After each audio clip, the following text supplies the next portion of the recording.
Olá, meus amados irmãos em Cristo Jesus, a graça e a paz do Senhor. Desejo ler alguns versículos no capítulo 6 do livro de Neemias para nossa meditação neste dia. Diz assim: Sucedeu que, ouvindo Sambalate, Tobias, Gésem, o árabe, e o resto dos nossos inimigos, que eu tinha edificado o muro e que nele já não havia brecha alguma, ainda que até este tempo não tinha posto as portas nos portais, Sambalate e Gésem mandaram dizer-me: vem e congreguemo-nos juntamente nas aldeias no vale de On. Porém tentaram fazer-me mal, e enviei-lhes mensageiros a dizer: faço uma grande obra, de modo que não poderei descer. Por que cessaria esta obra enquanto eu a deixasse e fosse ter convosco? E, do mesmo modo, enviaram a mim 4 vezes, e da mesma forma lhe respondi. Neemias 6, de 1 a 4. Um pregador, certa feita, disse algo que é uma grande realidade. Temos muitos cursos de oratória à disposição, onde se aprende a arte da comunicação eficaz, mas ninguém oferece o curso de escutatória, ou seja, aprender a escutar, ouvir. Para quem já leu o livro de Apocalipse, observou que Jesus fala diversas vezes neste livro seguinte: quem tem ouvido, ouça o que o Espírito diz às igrejas. Esta frase figura em todas as 7 cartas do Apocalipse, chamando a nossa atenção à solene necessidade de darmos atenção às palavras enviadas pelo Senhor, com o objetivo de colocar os ensinos em prática. Precisamos de ouvidos que ouvem. Observe a leitura de Deuteronômio 29, do 2 ao 4. E chamou Moisés a todo Israel e disse-lhes: tende visto tudo quanto o Senhor fez perante vossos olhos, na terra do Egito, a Faraó e a todos os seus servos e a toda a sua terra. As grandes provas que os teus olhos têm visto, aqueles sinais e grandes maravilhas.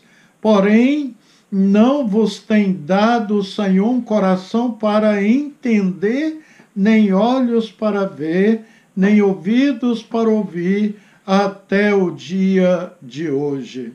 No fim de 40 anos que passou no deserto, Moisés diz a Israel que, embora tivessem visto tantos prodígios, Deus não lhes dera, como nação, olhos para verem e ouvidos para ouvirem. E quando já se achavam na terra de Canaã, também não deram ouvidos aos mensageiros de Deus, os profetas. Ouça o que o profeta Isaías falou em seu livro, no capítulo 6, versículo 10. Insensível o coração deste povo, endurecendo-lhes os ouvidos e fechando-lhe os olhos, a fim de que não vissem com os olhos, ouvissem com os ouvidos e se convertessem fossem curados. A mensagem de Deus é para que seja colocada em prática. O apóstolo Tiago nos ensina o seguinte: sejam praticantes da palavra e não apenas ouvintes, enganando-se a si mesmo. Capítulo 1, versículo 22.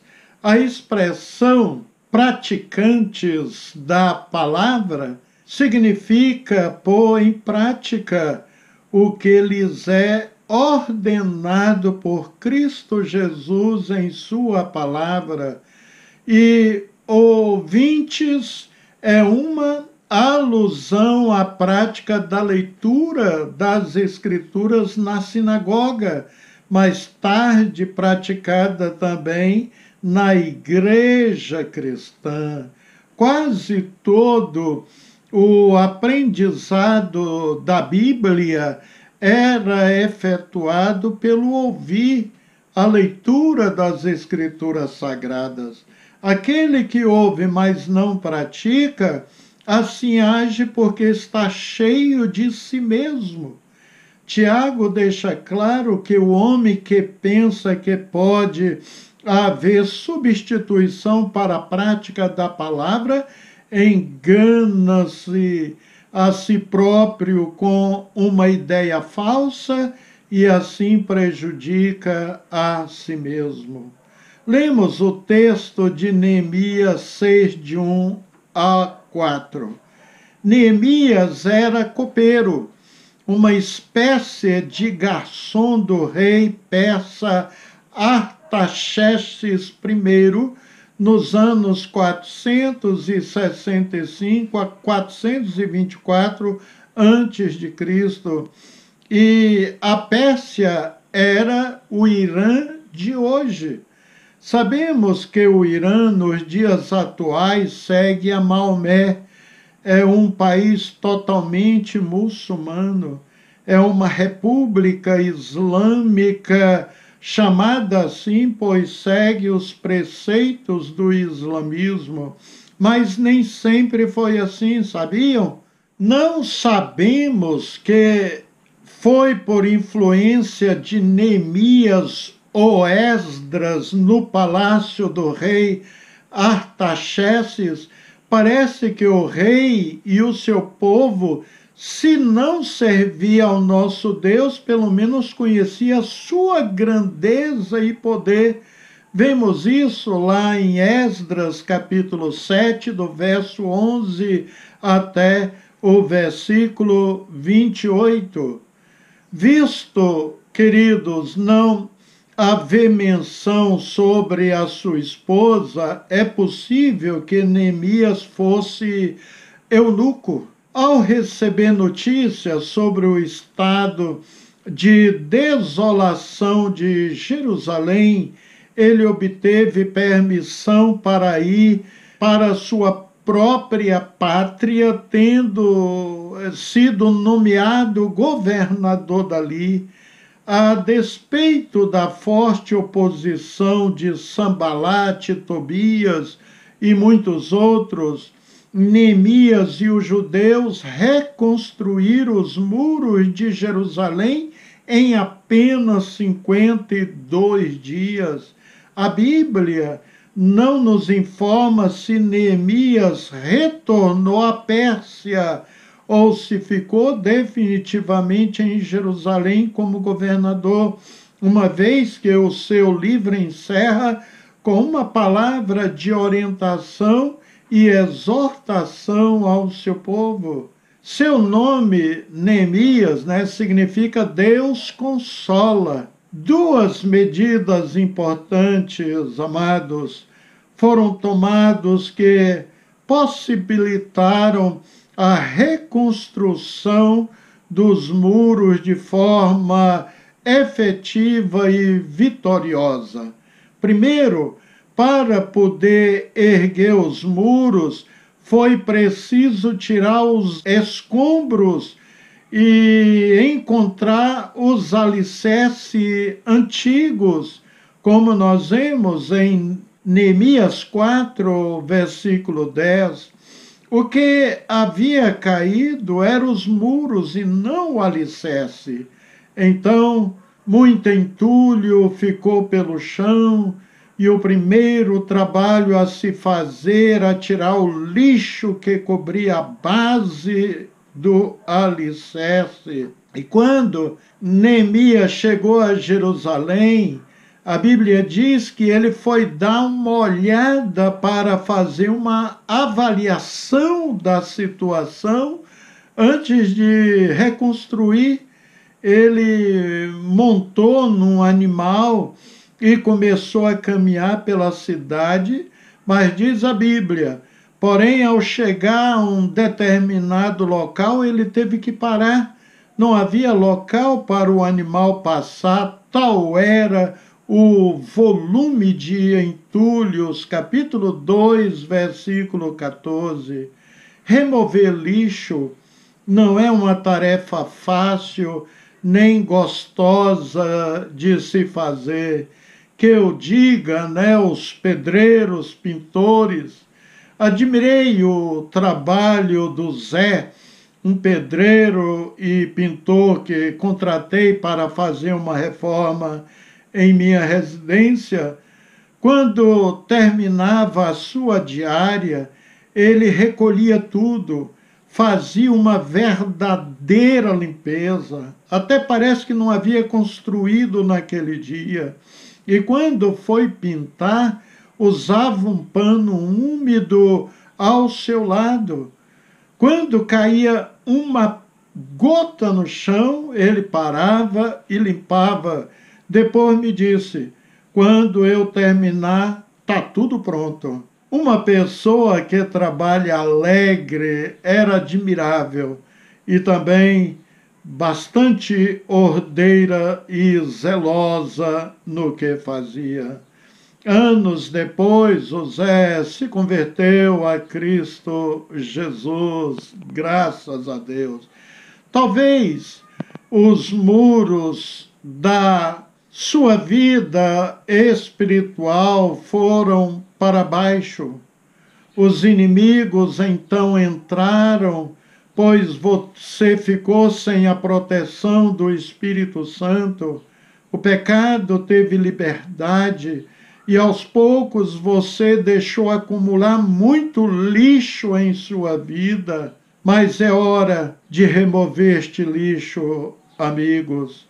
Se você sujou a sua vida com pecado, você só precisa reconhecer que errou e pedir perdão a Deus, e Ele está pronto a perdoar. Simples assim. Observe o que diz em 1 João 1,9. Se confessarmos os nossos pecados, Ele é fiel e justo para perdoar os nossos pecados e nos purificar de toda injustiça.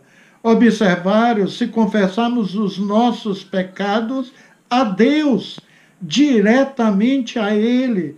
Você não precisa usar intermediário, não precisa usar o pastor, padre, Maria ou qualquer outro santo da Bíblia. A Bíblia diz de forma bem clara que Jesus Cristo é o nosso mediador entre Deus e os homens. Se você pecou, sua consciência está ardendo, você está se sentindo mal com essa situação, é muito simples, querido. Basta você confessar o seu pecado. Sabe por quê? Deus é fiel e justo para perdoar os nossos pecados. E melhor, diz a Bíblia, nos purificar de toda injustiça. Talvez você esteja guardando em sua vida a mágoa de alguém, e a mágoa se transforma em ódio, e isso arruína a sua vida cristã e pode te deixar até mesmo longe de Deus, da comunhão do Senhor. Mas esse é um lixo fácil de remover de sua vida. Reconcilia-te rápido, porque a Bíblia diz que aquele que odeia ao seu irmão está nas trevas e anda nas trevas e não sabe para onde vai, porque as trevas lhe cegaram os olhos. 1 João 2,11. E também lemos que quem odeia seu irmão é assassino. E vocês sabem que nenhum assassino tem em si mesmo a vida eterna. 1 João 3,15. Todos conhecem a história de acumuladores de tralhas, roupas, latas, vidro, comida, móveis, papéis, livros e tantas outras coisas que nunca o iriam usar. Quando há denúncia e o governo intervém, sai geralmente dessas casas toneladas de lixo. Eu assisti um vídeo de uma acumuladora ali dos Estados Unidos e fiquei admirado. Aquela senhora já idosa conseguiu ajuntar durante muitos anos de sua vida 50 toneladas de lixo. Ela tinha que escalar montanhas de lixo dentro da própria casa para ir de um cômodo para o outro. E muitas dessas casas por fora estão até conservadas. Parece que tudo vai bem, mas o lixo está dentro da casa. Temos que estar sempre inspecionando o nosso interior, a nossa alma. Temos que estar limpinhos por fora, mas especialmente por dentro. Ser espiritual é ter a capacidade de reconhecer um lixo em nossas vidas e ter a coragem de descartá-lo de nossa vida. Uma vez que o lixo foi tirado e os muros reconstruídos, foi preciso tomar mais uma medida. Veja bem, capítulo 6 de Neemias, versículo 1. Para que os muros tivessem efeito, era preciso restaurar as portas. As portas eram muito mais do que simples lugar de entrada e saída. Era também um lugar de jurisdição, onde as autoridades se encontravam para tratar de negócios. Tanto é que, para mostrar a vitória da sua igreja, Jesus declara o seguinte: as portas do inferno não prevalecerão contra ela. As portas também deveriam ser guardadas. Nós vemos lá no capítulo 7 de Neemias que os reconstrutores ali do muro e da cidade trabalhavam com apenas uma mão, e com a outra segurava as suas armas, caso o inimigo se aproximasse, eles estavam preparados para a guerra. Então, é preciso colocar guardas leais e tementes a Deus para guardar as portas. A história antiga comprova que as gigantescas muralhas da China foram por 3 vezes traspassadas pelos inimigos. Sabe por quê? Porque os guardas foram subornados. Lembra-se que é impossível reconstruir algo em cima do lixo, de entulhos. Se você tem guardado pecado em seu coração, sem confessá-los diretamente a Deus, você está em trevas, diz a Bíblia. Jesus afirma em Apocalipse lembra de onde caíste e arrepende-te e volta à prática das primeiras coisas. E se não, brevemente virei a ti e removerei do seu lugar o teu candeeiro, se não te arrependeres. Apocalipse 2:5. Para encerrar esta breve mensagem, desejo analisar este versículo. A palavra lembra-te é uma exortação à memória. A memória deve relembrar o passado para que seja posto lado a lado com o presente. Quando os apóstolos desejavam levar os crentes judeus à firmeza e constância contínua na fé, ordenavam-lhes que se lembrasse dos dias anteriores em que, depois de iluminados, sustentastes grandes lutas e sofrimento, porque não somente vos compadecestes dos encarcerados, como aceitastes com alegria o espólio dos vossos bens. Hebreus 10:32. Outra palavra que Jesus falou: de onde caíste?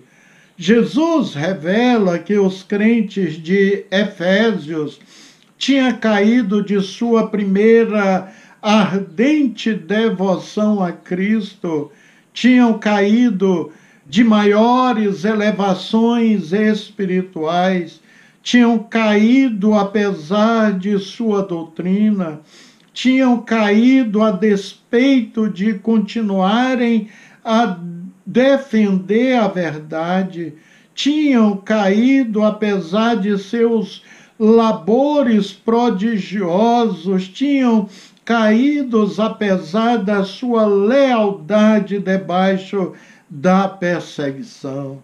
Por isso que Jesus falou: arrepende-te. Significa mudança de mente, arrepender, mudança de conduta diária, mudança de alma, que se evidencia por meio de atitudes e ações novas. Quando genuíno arrependimento terá frutos patentes. Mateus 3:8. O arrependimento não consiste em mera tristeza, como diz o apóstolo Paulo em 2 Coríntios 7:10, mas o arrependimento consiste na mudança da alma. Por isso que neste versículo de Apocalipse, Jesus diz: volta à prática das primeiras obras. Ou seja, alguns crentes que no início da conversão eram ardorosos, evangelizavam, davam muito frutos, mas com o passar do tempo, dos anos de vida cristã, já tinham se tornado crentes diferentes, indiferentes até. Seu culto agora são ritualistas, sem aquela originalidade, devoção devida a Cristo Jesus. Por isso que Jesus falou: senão venho a ti e removerei o teu candeeiro. A Bíblia revela que quando Cristo vier pela segunda vez, encontrará muitos crentes e igrejas despreparadas espiritualmente. O candeeiro é a igreja, que é você mesmo. E a igreja cristã, de fato, foi removida de Éfeso. Éfeso foi a capital da igreja do mundo gentílico, um poderoso centro de pregação do evangelho. Hoje, Éfeso é a atual Turquia.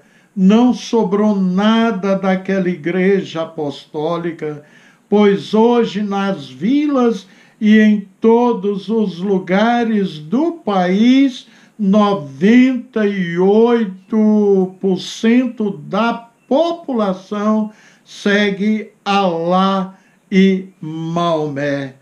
Deixaram o Jesus Cristo que Paulo e os apóstolos ali pregaram.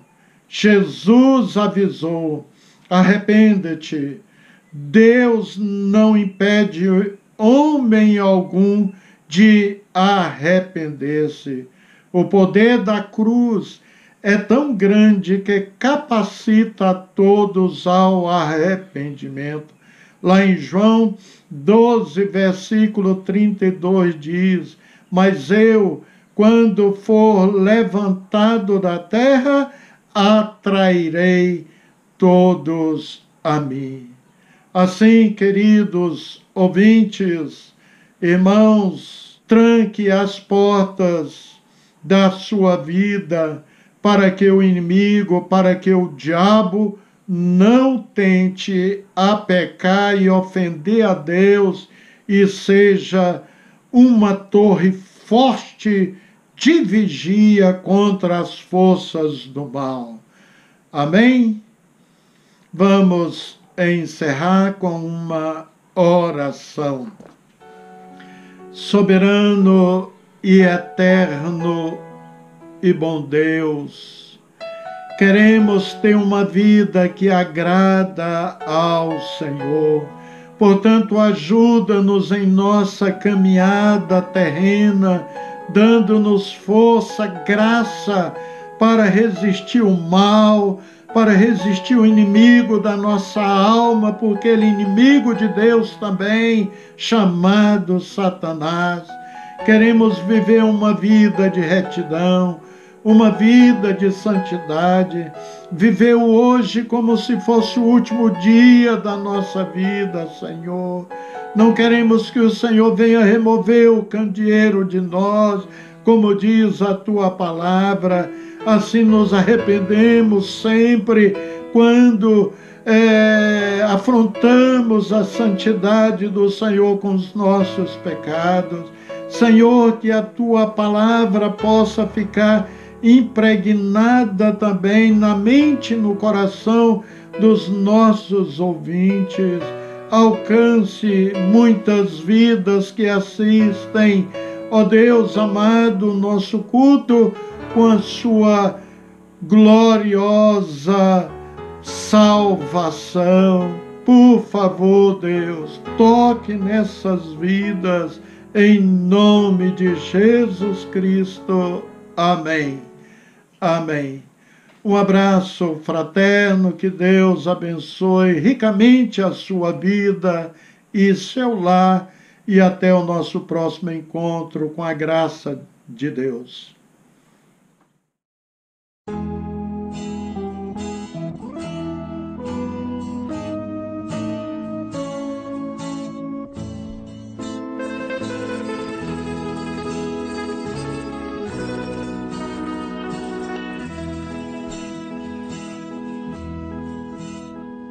Divino companheiro no caminho, tua presença sinto logo ao transitar, e tu dissipastes toda sombra. Já tenho luz, a luz bendita do amor. Fica, Senhor, já se faz tarde. Tens meu coração para pousar. Faz em mim morada permanente. Fica, Senhor, Fica, Senhor, meu Salvador.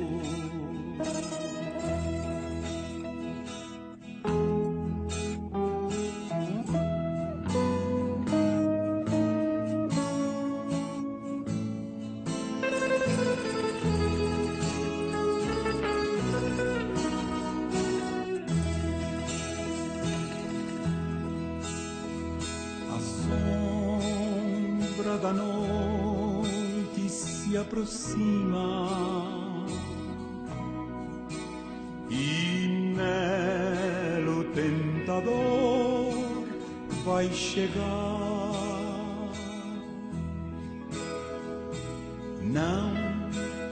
Não me deixes só no caminho,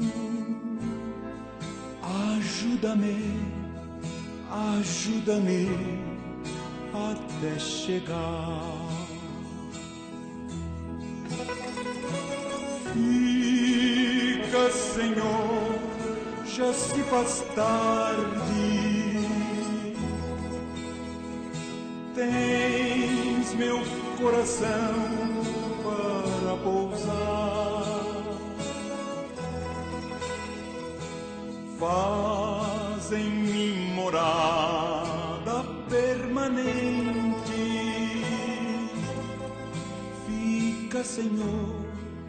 Fica, Senhor, meu Salvador.